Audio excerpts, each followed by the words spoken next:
جب فتنوں کا ظہور ہوگا تو فتنوں کا مرکز کیا ہوگا اور فتنوں کی کثرت کی حالت کیا ہوگی، اہل عرب کی حالت اس وقت کیا ہوگی؟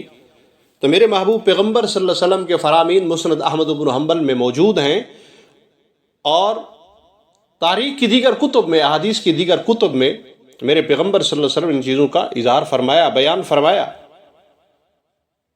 حضرت عبداللہ بن عمر رضی اللہ تعالیٰ عنہ فرماتے ہیں، ایک مرتبہ جناب رسول اللہ صلی اللہ علیہ وسلم ممبر کے ساتھ کھڑے ہوئے، اس وقت آپ کا رخ مبارک مشرق کی جانب تھا۔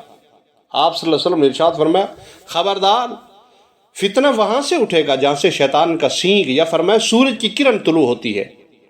تو لوگ آج کل اس حدیث پاک کو سامنے رکھ کر حجر عائشہ الصدیقہ کی طرف اشارہ فرماتے جو انتہائی گھٹیا حرکت ہے۔ میرے پیغمبر صلی اللہ علیہ وسلم ان شہروں کی طرف اشارہ فرما رہے ہیں۔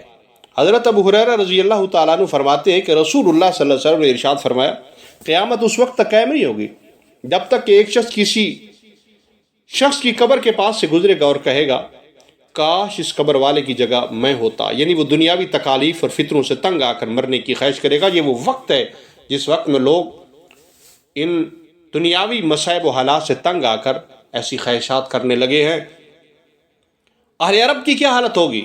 حضرت ابو ہریرہ رضی اللہ تعالیٰ عنہ سے روایت ہے، رسول اللہ صلی اللہ علیہ وسلم نے ارشاد فرمایا، یہ مسند احمد بن حنبل کی حدیث ہے، حدیث نمبر ہے 7663۔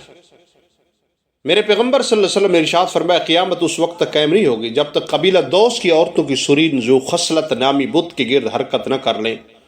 ذو خصلت قبیلہ دوس کا ایک بت تھا جس کی وہ زمانہ جاہلیت میں عبادت کیا کرتے تھے۔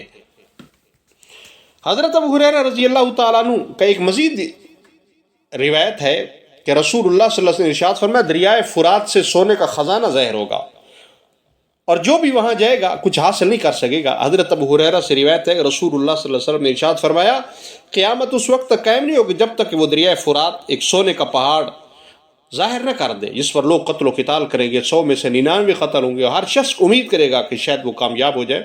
عبداللہ بن حارث رضی اللہ تعالیٰ عنہ فرماتے ہیں کہ ایک مرتبہ حضرت ابی بن کعب رضی اللہ تعالیٰ عنہ کے ہمراہ ایک اونچی جگہ کے سائے میں کھڑا تھا۔ انہوں نے فرمایا، لوگ دنیا کی طلب میں اپنی گردنیں ہلاتے رہیں گے۔ میں نے عرض کیا، جی ہاں ایسا ہوتا رہے گا۔ وہ فرمانے لگے کہ میں نے رسول اللہ صلی اللہ علیہ وسلم کو یہ فرماتے سنا، عنقریب دریائے فرات سونے کا پہاڑ ظاہر کرے گا۔ جب لوگ اس کے بارے میں سنیں گے تو اس طرف جائیں گے، جو اس کے پاس موجود ہوں گے وہ کہیں گے، اگر ہم نے لوگوں کو یہاں سے سونا لے جانے دیا تو وہ سارا کا سارا لے جائیں گے۔ چنانچہ وہ قتال کریں گے اور ہر 100 میں سے 99 افراد قتل ہو جائیں گے۔ اب علماء یہ کہتے ہیں کہ آج کے دور میں اس سونے کا پہاڑ یا تو حقیقتاً پہاڑ ہوگا جو قرب قیامت ظاہر ہوگا، فرات دریائے فرات کا پانی ایسا ایسا خشک ہو رہا ہے، یا پھر اس سے مراد یہ وہ تیل کے کنویں جو کثرت سے ظاہر ہوں گے، یہ گویا کہ سونے کی مانند ہیں، تو لوگ اس سے ڈالر کما رہے ہیں، پیسہ کما رہے ہیں، تو یہ مراد ہے۔ اس پر ظاہر آج جنگیں بھی ہو رہی ہیں، لڑائیاں بھی ہو رہی ہیں، مفاسد ہو رہے ہیں، کیا کچھ نہیں ہو رہا۔ اللہ حفاظت فرمائے۔